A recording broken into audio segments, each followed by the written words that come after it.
Welcome to another Talk Photography. And tonight I'm joined by Emily Endean, who's traveling the lengths and breadths of UK, or at least some part of the world, as it were. Emily, hi. We briefly met, didn't we, a few months ago at the photography show? Hello. Yes, we did. Yeah, and What I a got to pleasure know. that was. Yeah, it was really good to actually meet to you. Laura raves about you. I think she's got a girl crush going on, whatever it is, but you guys need to be best friends in life. Oh, Well, welcome. Emily, thank before we you. get into the images, tell us a little bit about you, where you kind of began your passion for photography, how it all works, basically where in the world you are at present as well, and things really. How's it all work for you? So hello everyone. Thanks for joining us. I am primarily a landscape and seascape photographer. I also shoot weddings, families, events, and other bits and pieces. But my passion is at the land and the sea. And I've always had a passion for photography. Just ever since I was a small child, I had a little film camera, and I just loved taking pictures and sending off that roll of film and seeing what came back. So there's always been a passion there, and it's just grown and developed into my adult life. I'm a Fujifilm ex-photographer, brand ambassador, and that kind of came around quite naturally after a few years of shooting with Fujifilm. And the same with my photography business. So I kind of went part-time in my day job. I was working as an insurance broker and dabbling with photography in my spare time. And that kind of just gradually grew and grew. And after probably about 7 years of doing them both, I finally found the opportunity to go full-time freelance. So this was only actually in June last year. And then just crazily at the same time, me and my wife decided to move into our van and travel with my photography work and travel around the UK. So it's been an amazing 6 months or so. So yeah, it's kind of a bit weird going from that regular corporate paycheck every month to not really knowing where you stand, but that's the life of freelance photography, I guess. So yeah, it's been a lot of fun over the last 6 months. I think your story is absolutely inspiring, honestly, kind of thing with it, and having the goal to actually just throw it up in the air and go and do something and kind of it a lot of us talk about it. There's very few of us do it, isn't it? I am one of these guys that watches living abroad, and once upon a time I should have been living in Fuerteventura, but let's not go there. Dreams collapse, everything collapses, and basically you're up with it. But my hat goes off to you for just doing your thing. Whereabouts are you at present?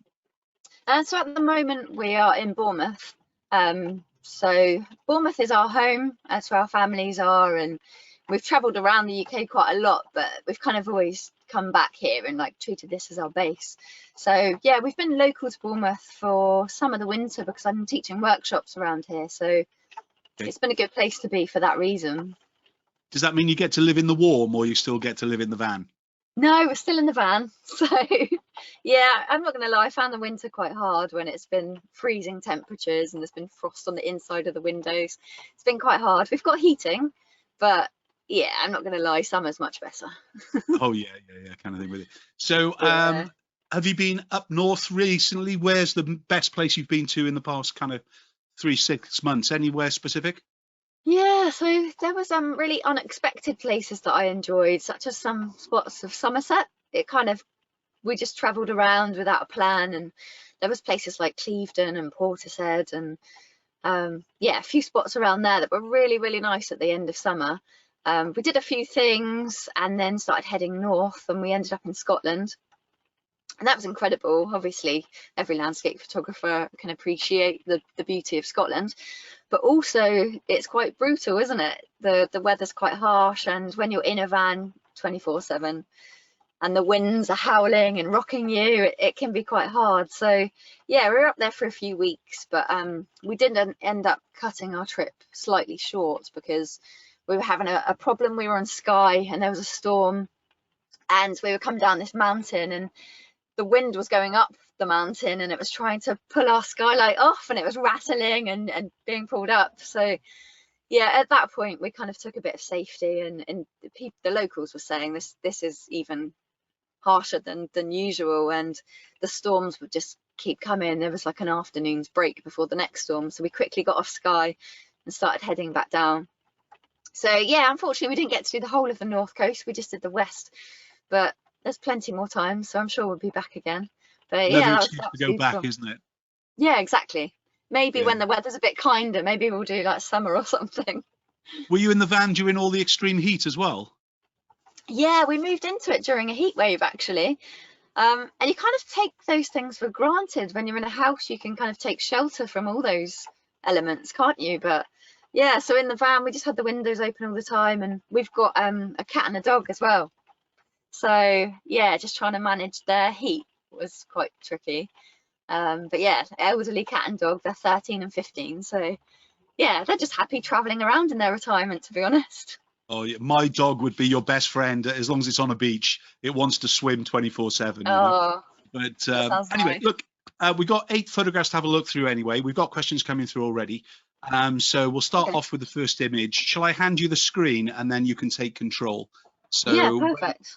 Wait for it a minute and I'll give you control. Okay. Make presenter. You should see a pop-up screen that says show my screen. There you go. I got to go to webinar screen. Now I've got PowerPoint. There we go.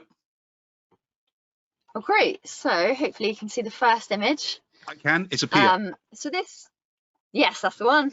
Most of them are, to be honest, Mark. No. So Bournemouth Pier at sunset. This is one of my favourite shots.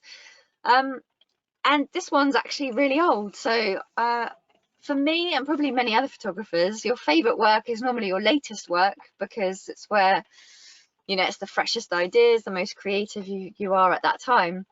But for me, this is a really old image and one that I still love to this day. And part of the reason behind that is because of the spark that it gave me. And I remember the evening so well. And it was around the time that I was seriously getting into landscapes and seascapes. And I had an old entry-level Nikon DSLR. And it was just a time in my life of kind of exciting discoveries and lots of learning with the camera. And I remember I headed down the beach and had all my gear with me, but before I'd even set up on the tripod, I'd noticed this scene over towards the pier with all the long shadows appearing, especially from those surfers that stood there. And the lower the sun got, the longer the shadows got. And luckily for me, they were quite happy stood there enjoying the sunset too. And just that amazing golden glow bouncing off the clouds. And it just created such a wonderful atmosphere. And photography for me has always been about feelings. So I shoot what I'm drawn to, what I feel passionate about, and whatever kind of stirs up any excitement and creativity within me.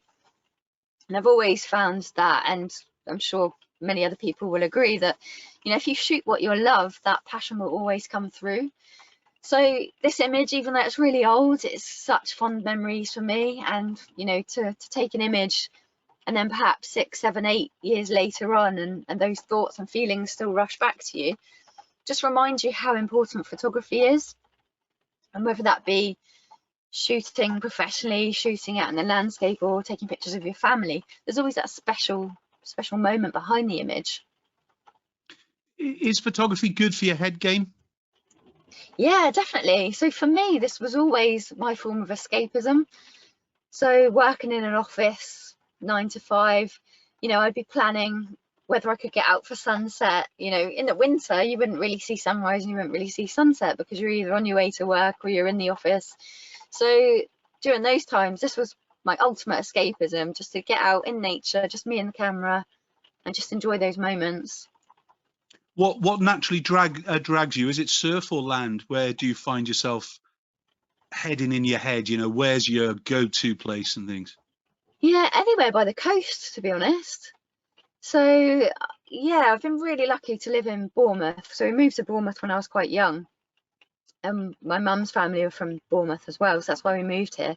And just to always have the sea right on your doorstep was always such a lovely thing, you know. Just summer holidays, we'd be down the beach every day, and I've got fond memories of spending time with my family and my gran, jumping the waves and getting out, wrapping the towel around us and all sharing a hot flask of coffee.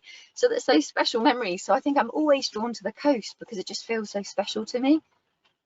How does your wife feel when you're dragging around the lengths and breadths of cold and stormy Britain? What does she think?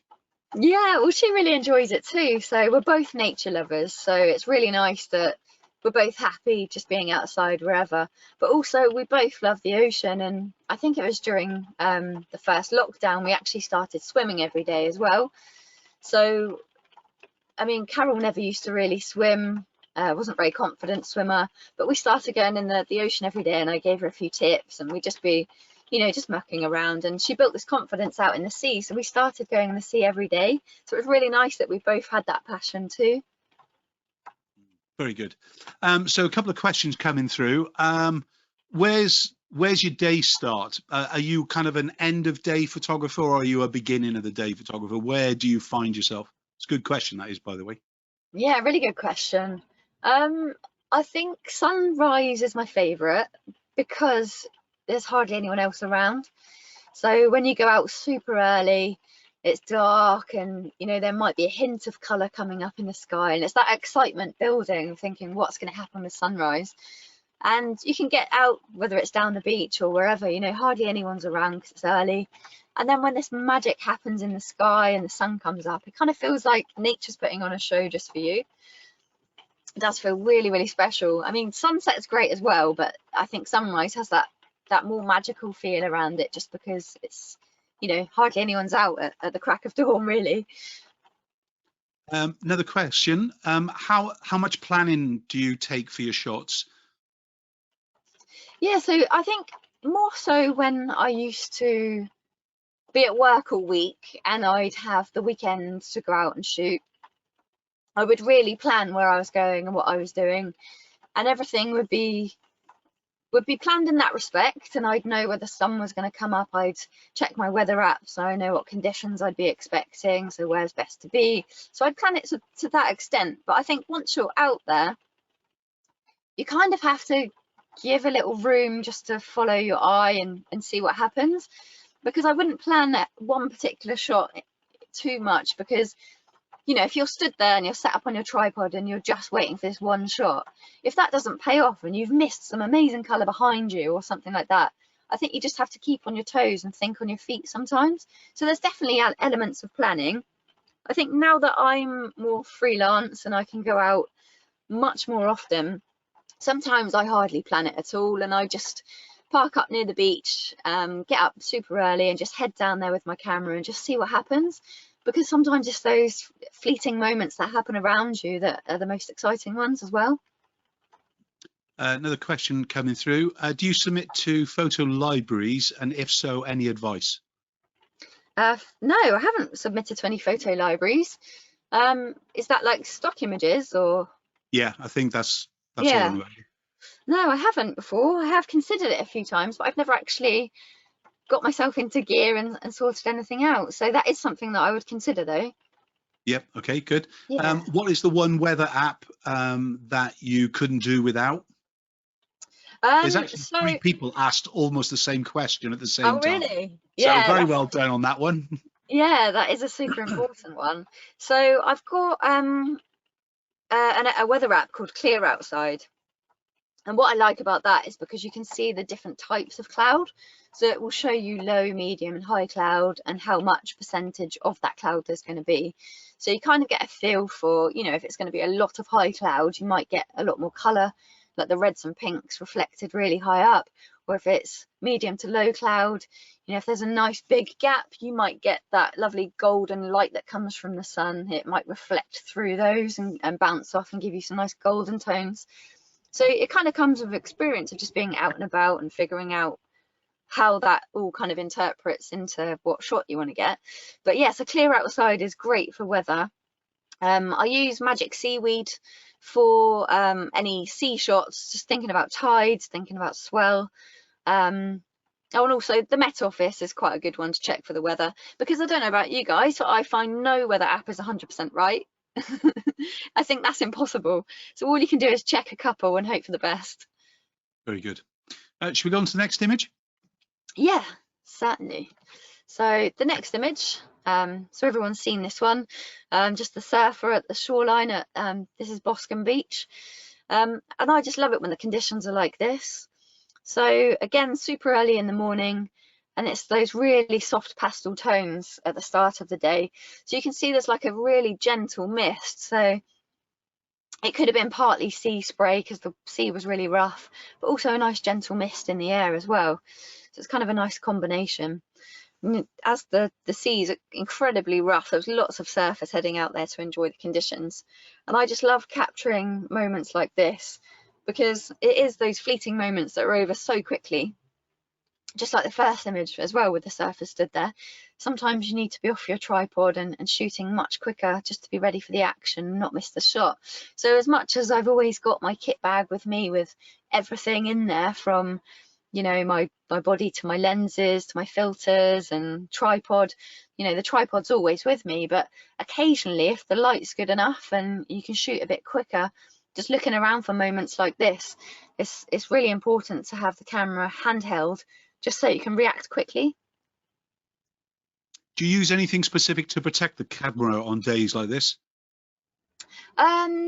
No, not necessarily. When I go in the water, I've got an underwater housing, but just shooting from the shoreline, normally I've just got a lot of cloths with me, and the gear that I use is quite good with its weatherproofing. So yeah, it's a bit of a risk sometimes, obviously, when you've got very expensive gear playing like this at the shoreline.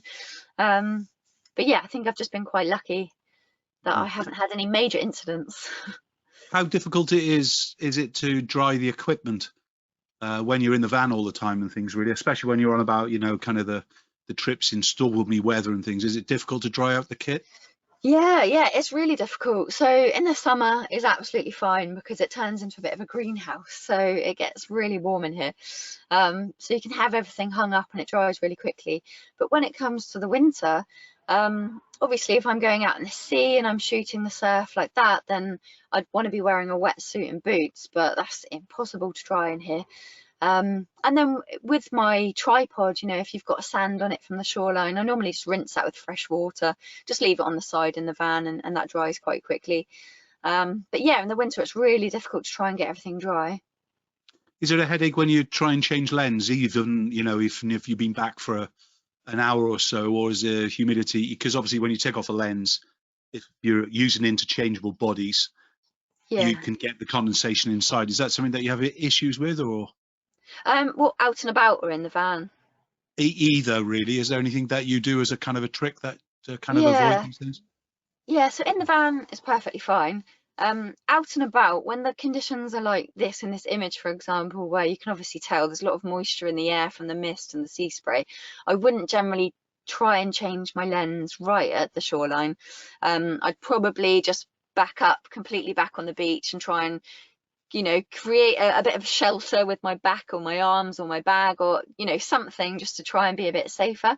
So it's not that I wouldn't change my lenses on the beach, but I try and be a bit more sheltered about it. I definitely wouldn't do it this close to the water. Sea, salt, sand and champagne, the four worst things for any photographic equipment I've come across. Yeah, I'll just drop the champagne in there because somebody once dropped a whole tray of champagne on my kit. And basically, no, really? oh yeah, I didn't realize how bad it was for the kit. No, I would never have thought about it. No, it got written off. They could not clean it. I just really? couldn't. Anyway, yeah. I imagine it gets quite sticky, does it? It gets in all the... Well, I just sent it off to the repairers and they went, no, it's a write-off, Cleghorn. No. But yeah, SSSC, as they say, avoid those. Couple of questions coming through on the tripod. You mentioned tripod a bit. Are you carbon fiber or metal, or what's your preferred tripod, I suppose? So at the moment I've got a three-legged thing, and the model is a bucky. So it's perfect for me. It's kind of like a not too much of a lightweight travel carbon fiber, but it's enough that it's not particularly heavy. I can strap it to the back of my bag. So yeah, I'd find you kind of want to go as lightweight as possible because you're traveling around a lot and it's being carried on your back, but then at the same time you need an element of sturdiness. So yeah, the three-legged thing, bucky, is the one that I'm using at the moment. It's really good. Cool. And what kind of head do you use on the top, or does it come with it, or what kind of head do you use? Yeah, they just come with the ball heads, but I do use an L bracket, so you can just easily rotate from landscape to portrait, and you know, you haven't got to tilt it to the side and it gets side heavy. It's so easy. So yeah, I thoroughly recommend L brackets if someone doesn't have one. Keep the questions going for a minute if that's okay. Are you a prime or a zoom lens by default?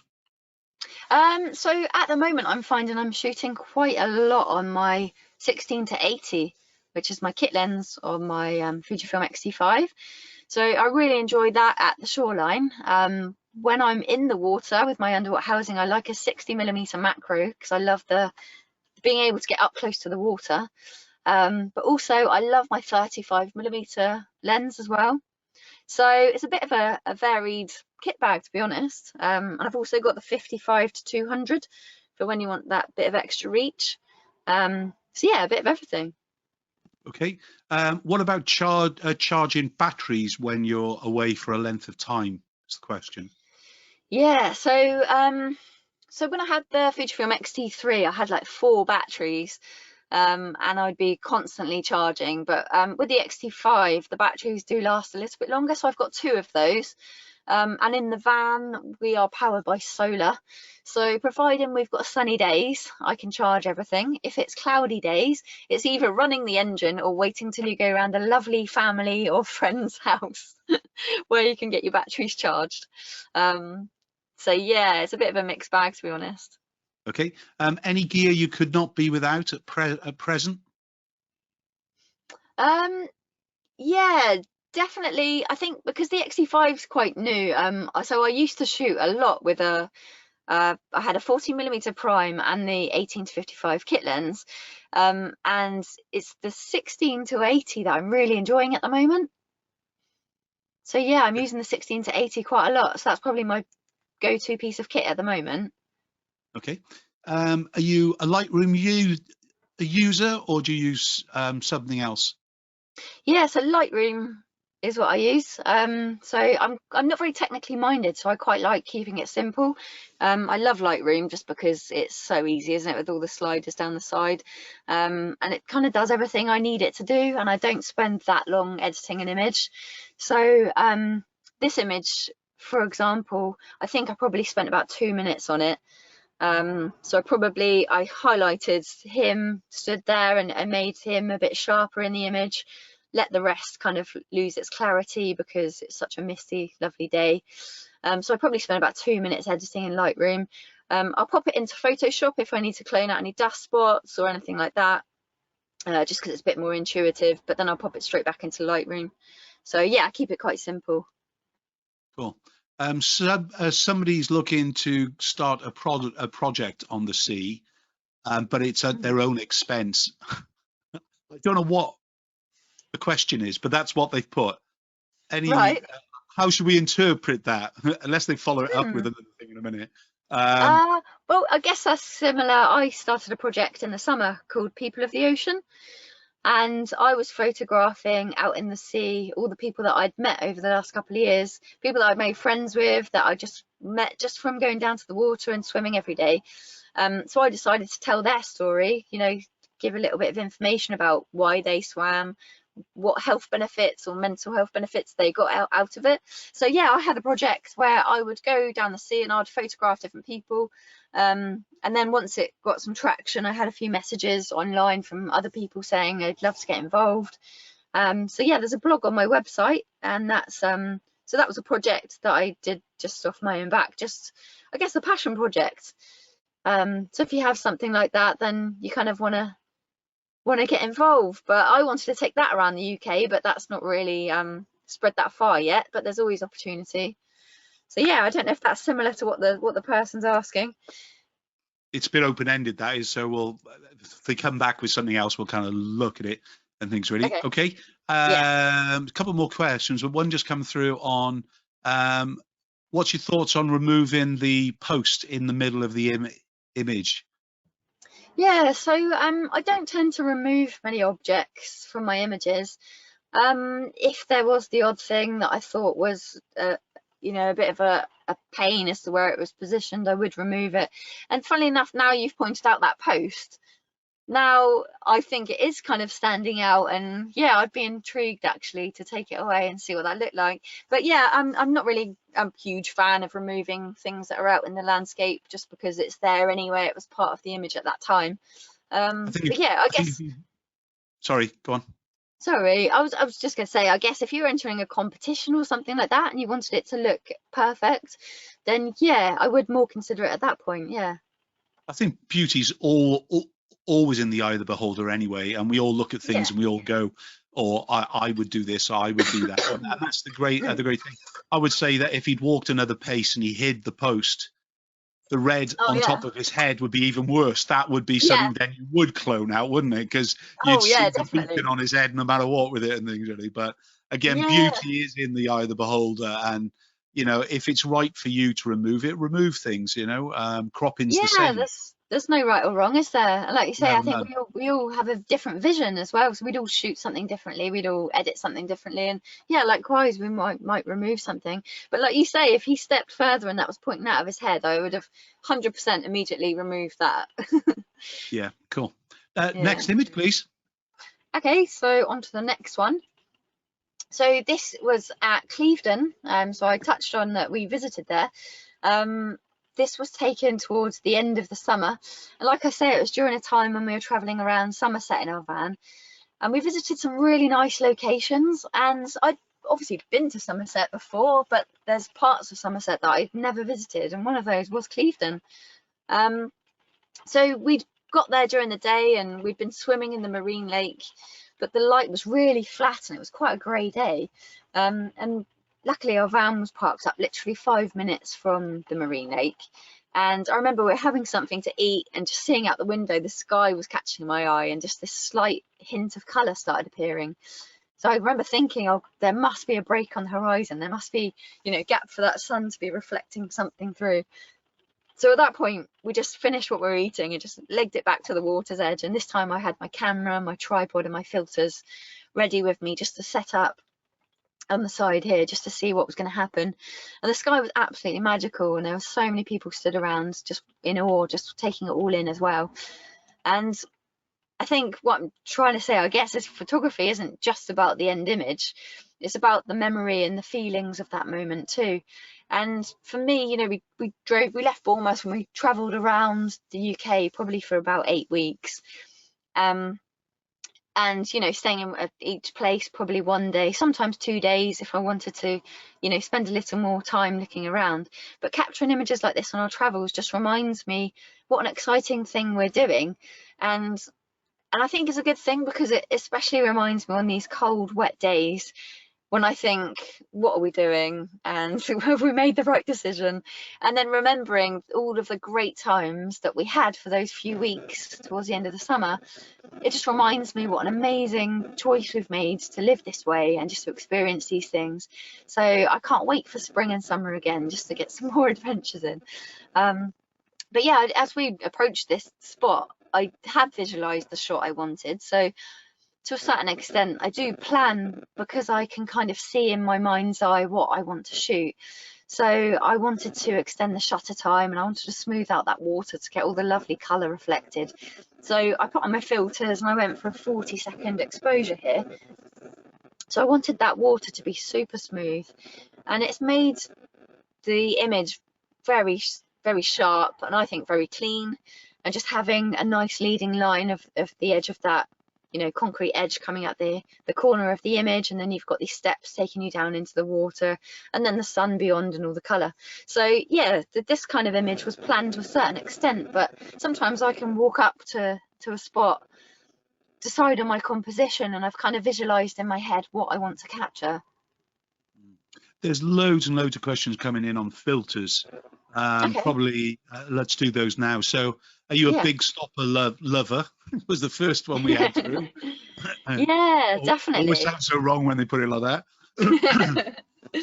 Yeah, I do like a big stopper because you can just, I just think it's the creativity of filters that I love the most. Is you can go from you know, wanting to capture something really quickly, like a stormy big wave crashing in, and you can go to those sweeping movements of the tide where you've got a few seconds, or you can go for these super long exposures with the help of a big stopper where, you know, you can really flatten out the water, or you can see even the movement in the clouds where the clouds are dragging through the sky. So I love the creativity of filters. I think they add another exciting element to photography. Do you buy a filter that attaches to a lens, or do you buy a filter that stands away from the lens? So I've got a set of case filters. So how they work is they have like a little drop down bit that sits on the front of your lens, and then you slot them in. So they're not screw-on ones, you slot them in front of the lens, so you can kind of drop them in, or, you know, if you've got a graduated filter where you need to move it in line with the horizon, they're really easy to use. I've also got some filters from a company called Tide Optics. Now they are really good, then they're really affordable too, and they sent me one and they said, will you just have a play around with it, see what you think. And I remember saying to them, your filter costs £30, I don't think it's going to be as good as my £400 filters from Case. And they said, okay, that's fine, just we just want your honest feedback. And actually they're really good filters. So I say, if you're on a budget, look at something like Tide Optics, because you can still get really good results with these filters, but they're just not, you know, top end of the range and too expensive. It's a good place to start as well, isn't it, really? I think that answers what filters you use and why with it and things, really. Is there a really what's the most important one filter for you? What's your kind of go-to one, I suppose they mean? Yeah, I think so. I use like a soft graduated filter. I use quite a lot. So that's when you have just the top of the image will need a bit, maybe a bit lighter, a bit brighter, like during the sunset, and you want to hold that back slightly. So yeah, I've got a soft graduated filter that you can just kind of drop in and pull down just in line with the horizon. And sometimes that's just enough just to hold that sky back, even just a stop or two.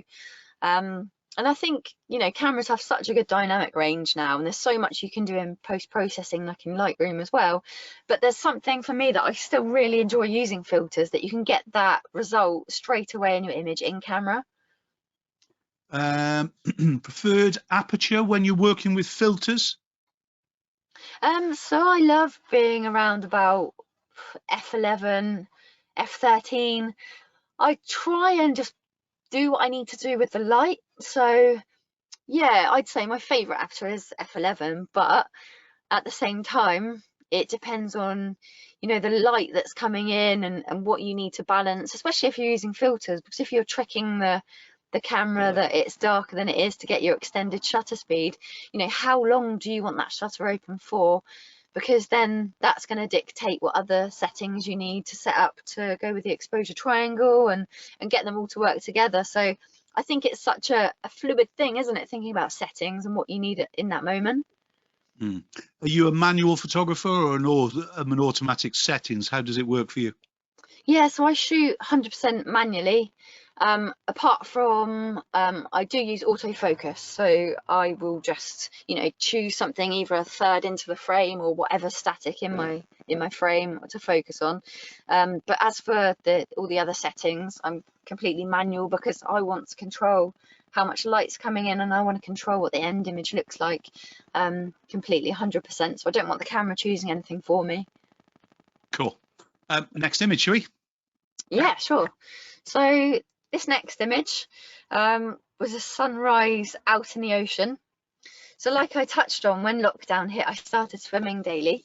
But at this point, I also wanted to keep being creative, because, you know, we weren't going out that much, and I didn't have any photography work. So what I wanted to shoot was try and shoot for me and keep feeling creative. So I was trying to find a new spin on seascape images, as well as the whole other side of it as well, just trying to capture the moment of enjoyment for me from going out in the sea at sunrise and getting to see this sun that rises over the horizon. I just wanted to be able to photograph that as well. So it was at that point that I invested in underwater housing. And quite often I use my 60mm macro lens, because I found that I could focus on the ripples in the water, which were fairly close to me. So it gave a really interesting perspective, where it looks like I'm really quite low against that water, but actually I'd probably have the water around about halfway up in front of my lens. Like I say, with the macro lens meant I could focus pretty close. And I found it fascinating that you could capture the sun like this. Just looks like it's sitting on the horizon and just emerging from the water. And it was a very different technique as well to shooting from the shoreline. So it made me rethink photography, and it kept things really interesting for me. Just all about quick shutter speeds, and not only is the water moving around you constantly, but you're moving too, unless you're stood in the shadow and your feet are firmly in the ground. Normally I'd be bobbing around, so I'm floating around, the water's moving around, the light is changing. There's so much more that you have to think about, and it just made it all really exciting again for me, and I found this whole new niche of being able to shoot sunrise out in the water. Are you running a workshop on this? Just a question just came through. Well, funny, do you know what? I do workshops from the shoreline, and so many people come along and they're like, "Oh, I haven't bought my towel, Emily."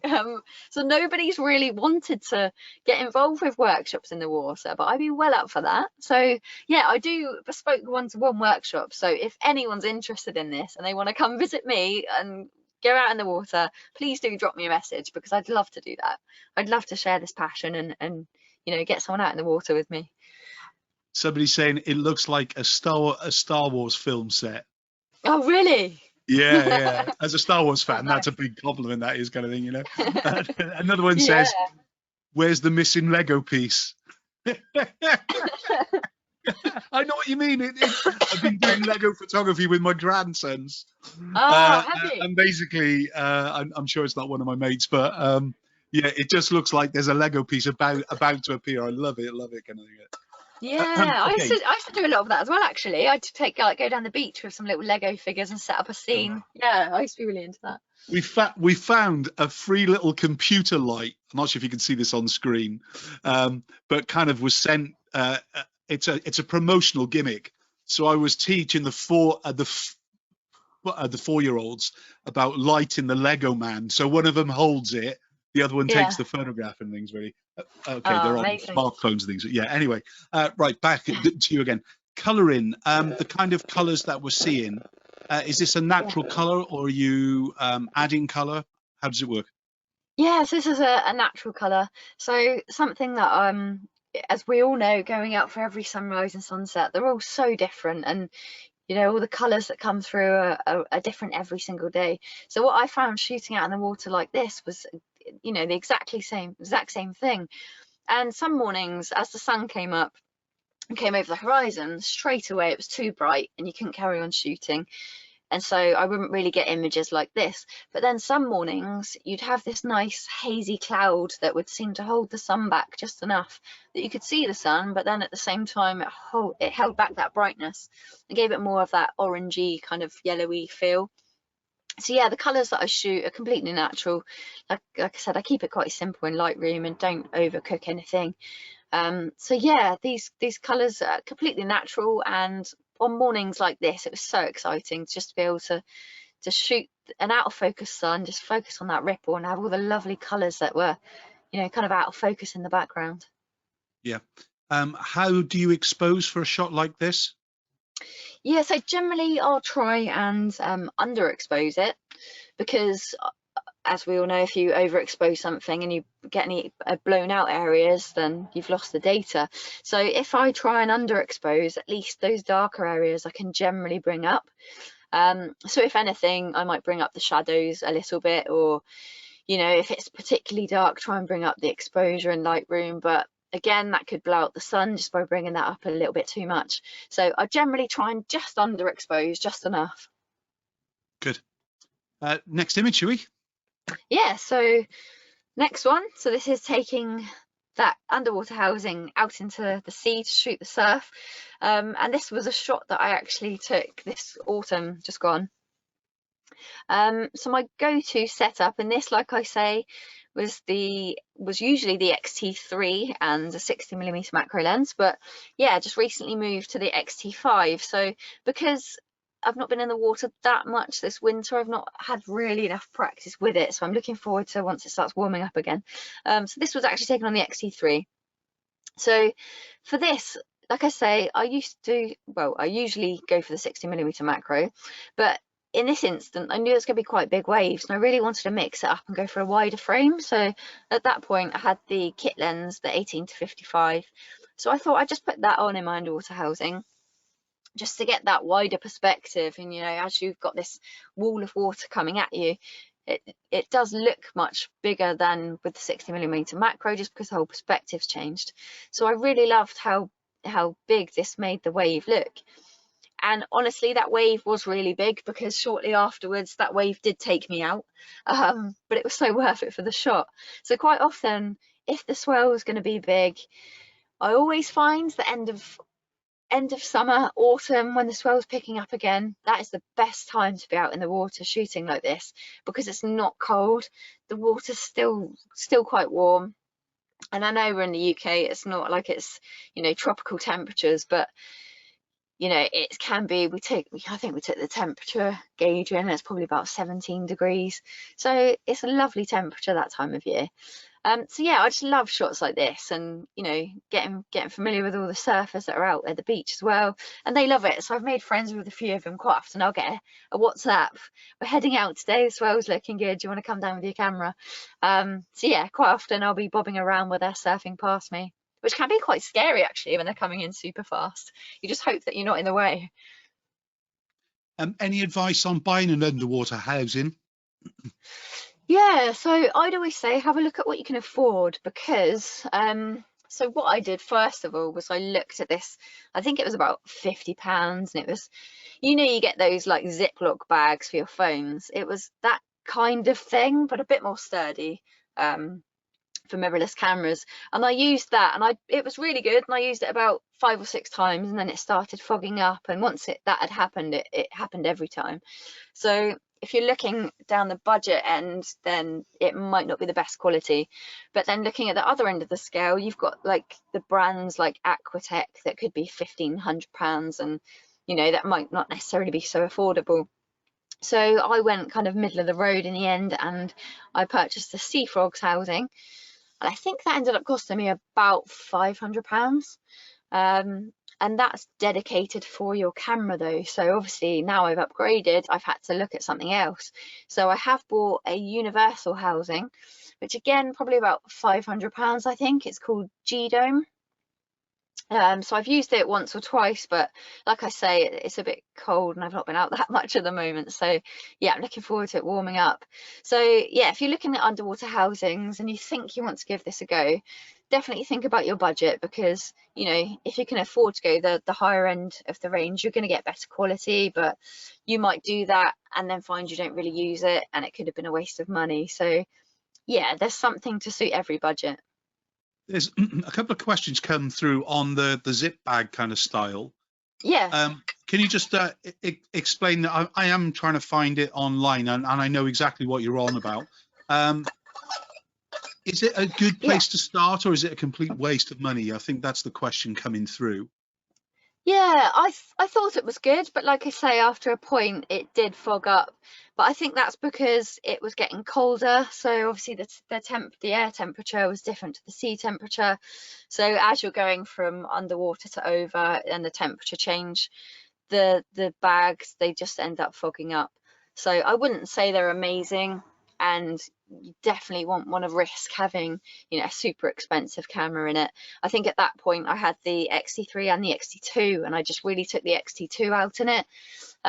It was the older body, and I wasn't too worried if something did go wrong.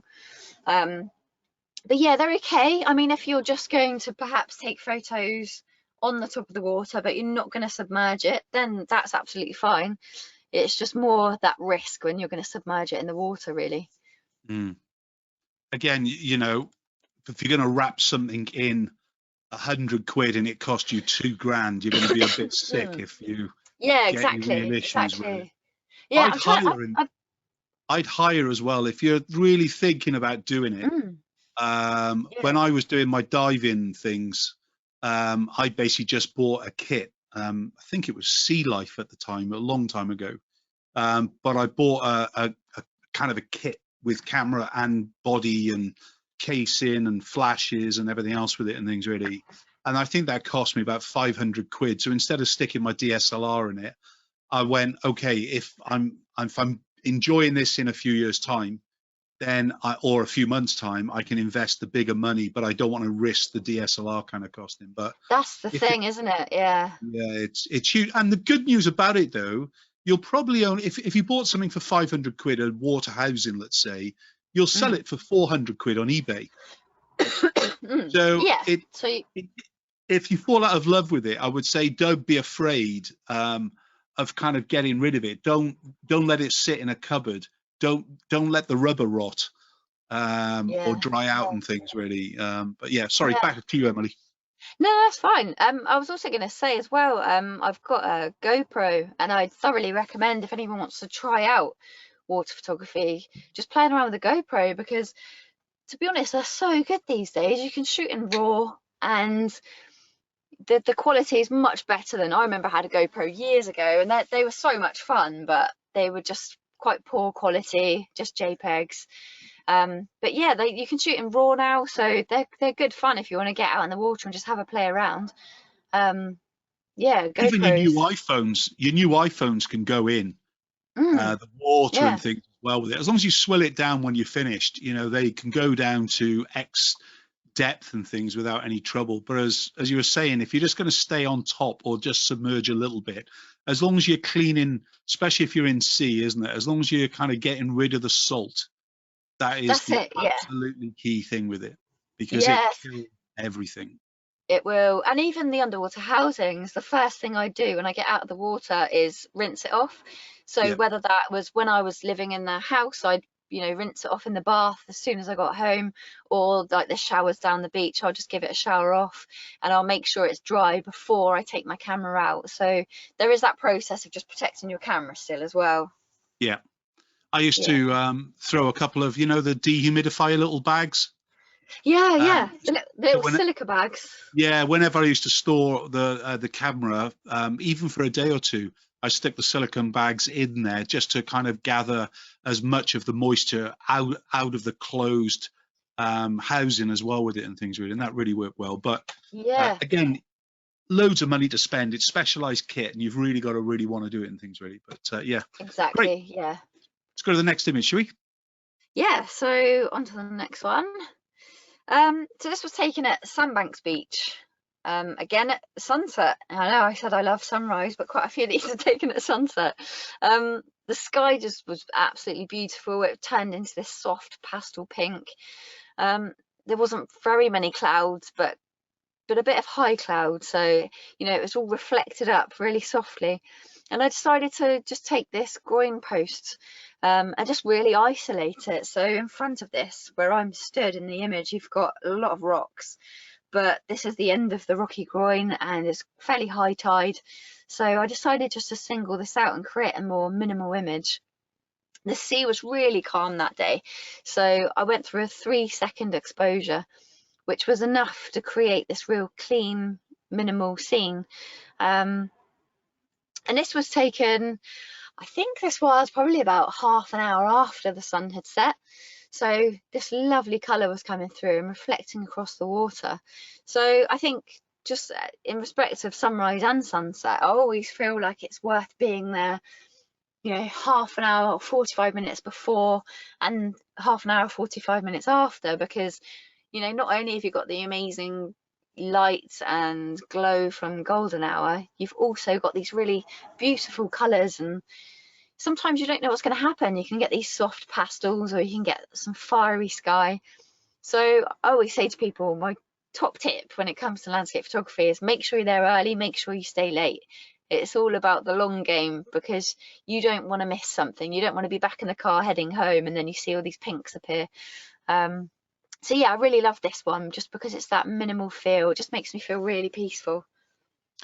Take a torch, take a snack, take a drink. Yeah, flask of coffee and a head torch. Yeah, head torch, the best advice ever I was given. Oh god, yeah. You just said something really beautiful, and I think you need to use it as a quote. Yeah. I think they've just sat through a mindset session. Oh really? Looking at the images. Isn't that lovely? So yeah, you need thank you. That's by Paul, okay? Thank you. Yeah, but lovely that with it. Color palette, do you tweak it at all? That's a personal question from me, in fact. So I know you said that you don't usually do a lot of kind of Lightroom stuff, but do you ever kind of just tweak the hue or anything else to kind of add a little bit more extra to it? So sometimes on the sliders, I might apply a tiny bit of vibrancy. I always find if you change the saturation slider, I always feel it looks really fake. So I try and not do that. But yeah, vibrancy, I do tweak that slightly. Sometimes just pop it up, just maybe like a 5 or something, just on the slider, just a real minimal amount, just to try and like make it pop a little bit. Because obviously a raw file can be quite flat, so it's not until you've edited the image that really makes all the colors pop. So yeah, just I would slightly, but like I say, I try not to do too much, just because I remember early days of photography editing, and you get really excited and you bring up the clarity and you bring up the saturation, and just to make it look really awesome. And then you realize 10 years later when you look back, you're like, what was I thinking? So yeah, I love being out in nature, and I love what nature throws at you and all the colors that it brings. So I kind of just want to represent that as it is, without too much changing it, you know. I know as photographers we're desperate to take the photograph, but there's times where you should sit on a beach and just watch. You should Oh, just 100%. absolutely Yeah, absorb the sunshine, absorb the smell, the sound, the spray, and just basically yeah, that's the memory that yeah. you will rewind. You know, on my 50th birthday a long time ago now, Debbie, my wife, she booked a surprise night in a kind of a pub just up the road from a beach that in my summers I grew up on and everything else with it. And she knew where I wanted to be on my birthday, and that was stood on a certain beach. I won't say where it is. Stood on a certain beach, watching the sea come in and out, and basically out of the blue, one of my mates and his wife were there as well, and they went into the cafe. But I stood on the beach in the pouring down rain, and basically I stood on that beach for an hour and a half, getting absolutely soaking wet. And my Yeah, mate comes out with a coffee from the coffee shop, from the cafe, and it's just like, you coming in? I went, no, this is special. You know, this is a place to be, and that's good for your soul. You yeah, it know, really is. really is. You know, and I just wish that more people discovered. I think they have discovered photography through the iPhone or the likes of the smartphone, and they're Yeah, taking images. But instead of just sharing it with the world, share it with yourself. Absorb the yeah, moment. yeah.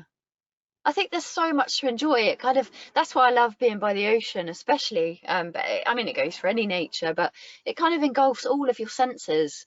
You know, there's always something to hear, the waves lapping against the shore, or you know, the smells of the seaweed, or the salty air, and you know, the sounds of the seagulls flying overhead. There's so much to immerse yourself in, and I It, think it does make you slow down as well by shooting on oh, a tripod. So yeah. you can kind of like, you know, set yourself up, take a shot, but then sit back, because you are slowing things down, and I think that's so important to enjoy the moment as well. Okay, let's get back to the images. Cable Okay. release or timer? Normally a timer, just because I find it so much easier. So yeah, I've just put it on a 2-second timer, just to prevent any camera shake. Yeah, yeah, keep it simple. Tips on cleaning the glass with spray around? So when I'm out at the shoreline, I'll just use the cloth. But when I'm back in the van, I've got like one of those little sprays that's for, you know, glasses, your monitor, or you know, that kind of spray. So yeah, every now and then I'll give them a little wipe over with the cloth with a little bit of that spray on it. I found a leftover box at a photo show, and it's called No Fog, all right? Yeah. And it was a guy who was cleaning all the cameras and everything else. He just left a box there, and he'd Oh gone wow. home. Yeah, Yeah. and I was there at the end. We were packing down, and I picked it up, and I've bought them ever since. Yeah. They're really good, are And they? they're really good. Really, and I don't use them for the camera. I use them for my glasses. The biggest Oh problem I really? have anywhere nowadays is even photographing with my glasses on. It's a nightmare when you get spray on you. your glass, never mind your camera and things really. Oh yeah, definitely. Cool. Okay. What's your go-to kit bag looking like at present?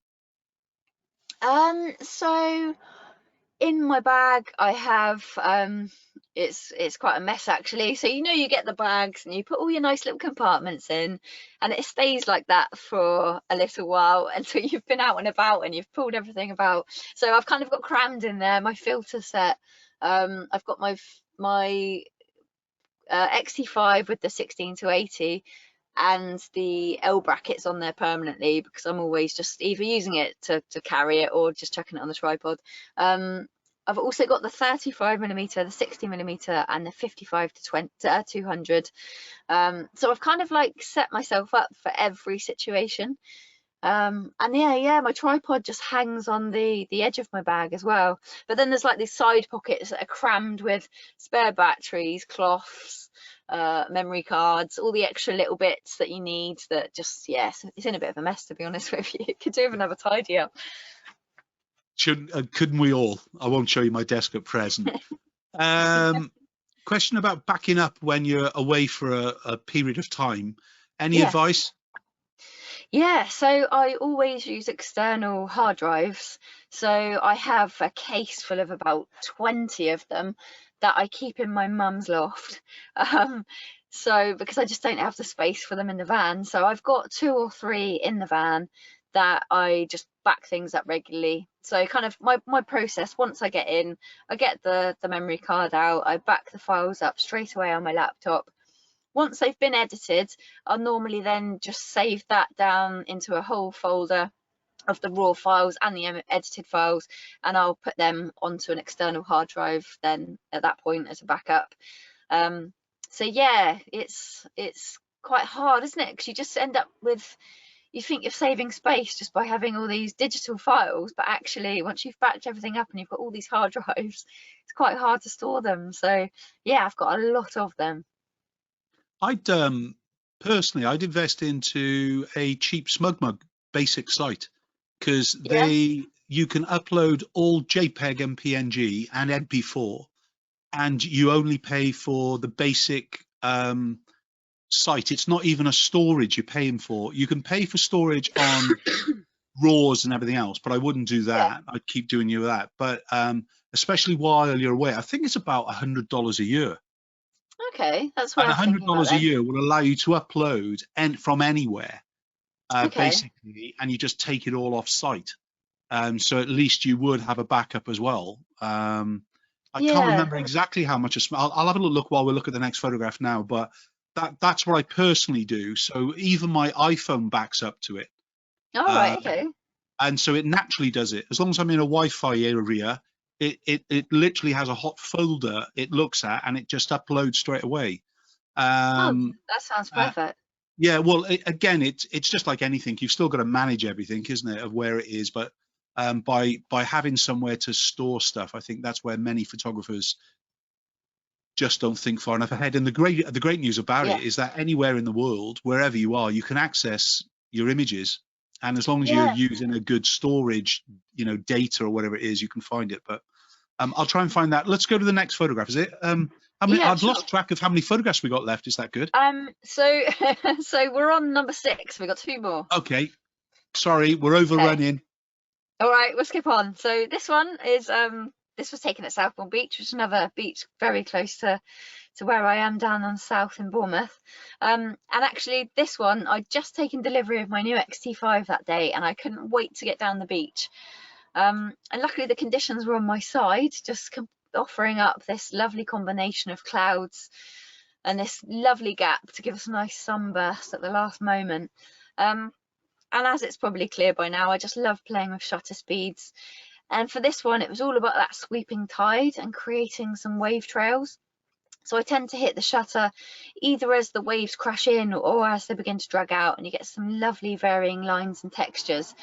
And shooting like this, I just get so lost in the moment, and I can just fire off so many shots. I'll get back and have a look on the laptop, and there might be like 100 similar shots. But what I love about it is no two are the same. So every single shot is going to have different lines, different textures, different patterns, and all these wave trails. So every single image is so unique. That's why I really love shooting this way. But yeah, this image stands out to me because I remember it well. It's the day I got my X-T5, and I had actually been involved in some testing for the X-T5. So when we travelled up to Scotland at the end of the summer, Fujifilm asked if I wanted to take an X-T5 with me before kind of like a pre-release model, and get some content as well, so that when the launch was happening they had some pictures to go with. So yeah, I got involved at that point, and I just love the camera. So yeah, I was super excited to get my hands on my own body, and that came that particular day. So yeah, it was really exciting. Very good. Do you shoot JPEG and RAW, or just RAW? I just shoot RAW. I used to shoot both, but then that's taking up more space as well, isn't it? So yeah, I just shoot RAW these days. Okay. Is there a choice of full res or small res with the X-T5? I haven't got a clue about it myself, so somebody's asking the same question about resolution. I don't know whether you can change it in camera, but I just go full res because I want the best quality for every image. So yeah, I'm not sure, maybe you can put that down, but I haven't actually looked through it, to be honest. What's the biggest image size you've printed to, or had an image printed to? Oh, actually a few years ago I got involved with a company over in the other side of Dorset in the Purbex, and it was a wallpaper company. So they took photographers' images and made them into wallpapers, and we actually had a feature. They asked me to come along, and it was on the BBC. I can't remember if it was BBC News or South Today or something like that. So they sent a film crew. They came out with us. We went out for sunrise. We did a shoot, and then we went back to this wallpaper company's place. We printed up the image, and it was a full wall size. Yeah, I'm just trying to think of how big it actually was, but I mean, it was a big size room. It was a whole wall, and we printed it up, and then we hung the wallpaper, and that was the rest of the shoot. And it ended up being this 2-minute piece on South Today. But yeah, so we blew it up to the whole of this wall size, and as you can imagine, if you're stood up close to it, it's kind of quite pixelated, and it's like canvases up close, isn't it? They don't look their best until you kind of step away a little. So yeah, this wallpaper looked absolutely amazing. So this person then had it in their house in Swanage, which was amazing. Yeah. Have you had many exhibitions, and have they been self-funded? Yeah, so I had my first exhibition was a place called Russell Coates Museum, which is in Bournemouth, and they supported me, and they paid for the printing. So that was my first one. They asked me back again, but it was self-funded. And then I have had one further exhibition that was self-funded as well. So then at that point, moving into the van, I haven't got the space for things at the moment, so I've not really progressed trying to get anywhere else with exhibitions. But yeah, so I did have a few, and I absolutely loved it. It was so much fun. How do you earn money as a landscape photographer? So mainly for me, it comes from workshops. So I do sell images. I sell prints via my website. But to be honest with you, that's never going to make a lot of money, and not enough to live on anyway. So it's just a nice to have. So mainly as a landscape photographer, I take people out on workshops. I do one-to-ones. I do small groups of 3. And just for example, last Saturday I took 3 people to Hengistbury Head, which is not far up the coast from Bournemouth. It's a lovely location with so much to offer photographically, so we can spend like 4 hours wandering around, taking in some different scenes and finishing with a sunset. And I absolutely love doing that, because for me it's quite exciting, like helping people get out of auto, or just showing them the benefits of shooting manually and how you can control the light, controlling the shutter speed, and getting creative. And I get a real buzz of being able to share that with people. So it's great that I can make money out of that to try and fund our travels, as well as it being a passion of mine too. So I think with landscape photography, you know, to make a decent amount of money out of it, you've got to be really good, or really resourceful, good at marketing. Like I said, I mentioned earlier, I also shoot weddings, and I do a little bit of commercial and event stuff as well. just because if I can just try and make money out of photography in general, I love photography. So, you know, whatever I can do to fund my travels, then I will try and do. Yeah. You live in the dream, isn't it? You live in the dream that you wanted to live with it and things, really. It's not all Yeah, about yeah. it's Yeah, not I'm all living my about how dream. much money we've got. It's about what we're Just enjoying having enough. doing and things, really. Yeah, yeah. And then just having enough. That's all I want. Yeah. Yeah. Yeah. Somebody's got an opportunity to sell through a set friends. Oh, just read it, Mark. I've got a friend with a gift shop, and I've got an opportunity to sell my prints. Any advice on pricing? That's a tricky one, isn't it? It's yeah, it's a tricky one to price your work. So I always found, I think I had some advice early on actually. Someone said to me the cost of the printing of the image, the cost of mounting and framing, or however you're going to present it, put that together and then either double it or triple it, and that should be your cost, because you've obviously got to remember that it's not just the cost of that print, but your equipment, your time, your experience, your going out to shoot that day, whatever, you know, was involved. You can't forget of all of those other items that come into play as well. So yeah, try and add your printing costs together and then triple it and see how that works for you. I'd also ask your friend what price point she thinks she could be selling your work at. So I would Yeah, actually work together. So I would actually ask in the reverse, kind of, because you're probably going to be on a 50% share. I gather in retail, it usually works out about that. I would go to your friend, because obviously if you've had this conversation, it's a good starting point, and you don't want to get greed in the way of an option here to actually sell your work and things. So if I was you, I would speak to your friend, basically then get an idea together, then look at your costing, and then look at it and go, is this worth doing, and things really. But if you can make money while you sleep, in other words, once you've kind of invested X amount and put them into the shop, it's when it's framed is the expensive part for you. So you're going to have to really yeah. try and make it look good, but not spend the earth on framing. I But it find needs, that even just mounting can really set off an image, and that doesn't have to be too expensive. So even if you just yeah. mount a few prints, that might look good as a starter. Cellophane bag it. If you want to add something extra to it, perhaps give a Yeah, certification of limited edition. You know, the more things that you can do to your photography, the more money theoretically it's worth.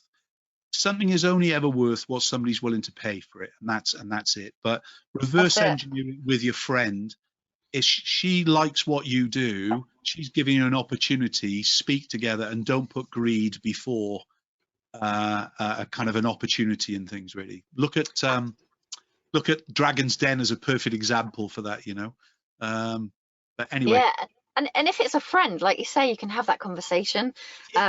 So I did stock some prints in a local shop, and they just charged like a rental fee and then charged no commission on the prints. So sometimes you go into it and you don't know how that's going to work out, because as long as you've made your money back, that's a good starting point, but then you would like to make some profit as well. And so it all depends, doesn't it, on the footfall to the shop, what they're yeah, charging you. And yeah, there's so much involved, isn't there? yeah, good. Last image, shall we? Okay, last one. So this is a bit of a recent one for me, so just to throw it out there. This pier I've shot hundreds of times, and I wanted to get a drone, and I put it off for absolutely ages. And last year I caved. So I've got a drone and I've taken it out to see the same old scenes with brand new eyes. And likewise with getting in the sea and taking photos, for me this is now presenting its own challenges, keeps it interesting, and keeps me feeling keeps me feeling creatively inspired as well. So there's many elements to it. I'm still very much a learner with the drone and don't send it out too far at all. I've actually lost sight of it a couple of times, and that was really scary. Thankfully you've got the home button, haven't you, so it can bring it back home to you, but I've taken it out in the fog, completely lost sight of it, and been very, very scared. But this particular morning was one of the first frosts of winter last year, and it was super cold, and I remember trying to shoot the sunrise, but it was so bright and I just felt like the image wasn't very balanced at all. So I went in for a much tighter crop just on the pier, because I realized for me the bit that I really enjoyed about it was where you've got these really long shadows kind of coming through in the sea, just where you can see obviously where the sun's risen and all that light's coming through. It made it much better by just not including the sun on this occasion. But with any photography, it's just trial and error to see what works out best. And I think that's the good thing about sometimes getting out of your comfort zone and, you know, moving away from something you're familiar with. So for me, moving away from the shoreline and my camera and my tripod and getting a drone and shooting from the sky, because it's a case of just learning again. And photography is really exciting because there's always something new to learn. It's never that you know 100% of everything of what you do, and it really forces you to think outside the box all over again and just really get you thinking. So yeah, this for me is just, this represents you know, a new style of photography, a new perspective for me. So something that will hopefully be quite exciting, and I can shoot from the land, the sea and the sky now. So yeah, I can maybe put on a bit of a project to shoot from all angles. Emily, we've overrun so much. Thank you so much. I've lost track. Absolutely. We could go on for another hour, honestly, kind of thing. So absolutely. Thanks everybody for staying with us. And yeah, thank you. Thank you so much for sharing. You are a lovely human being. Can I just say that out loud? And thanks to your partner, your wife, for allowing you to share a little bit of your life with us as well and things, really. You know, your passion is basically amazing. Your photography is fantastic. Thank you so much. Thank you. And again, no, my pleasure, honestly. You know, it's been an absolute delight, and I hope we can spend some more time together over the years to come and things, really, you know. But there's loads of thank yous coming through, but you can't say it to everybody, but I believe you're a beautiful human being. And there should be more beautiful human beings in the world. Oh, I don't, you're going to make me cry, Mark. Sorry. And I totally mean it, honestly. You have the empathy and the passion and the emotion that photography for me is all about as well with it, you know, and whatever and however you capture images, I don't mean just you now, everybody around the world, that just take the photograph that it feels good to you with, you know, and don't worry about what others say, just enjoy photography. And Emily, it's been an absolute delight. Thank you so much. And I am definitely going to nag Laura to get you back. And I know Laura loves you anyway, but I love you even more than Laura does now. Okay, so we're going to be doing this. And if I can buy you girls a beer at any stage, you know, if you're around the locale to here, you can always park on our drive and I'll buy you a beer for the night and things, really. Oh, sounds good. I'll hold you to that. Thanks. Yeah, pleasure. Guys, girls, thank you very much for joining us live. Wonderful night, wonderful images. Sorry we overrun, but tough. It's wicked. And we'll see you all in a few weeks' time for another talk photography. Thank you, Emily. Thank you, everyone. Have a great night. Bye.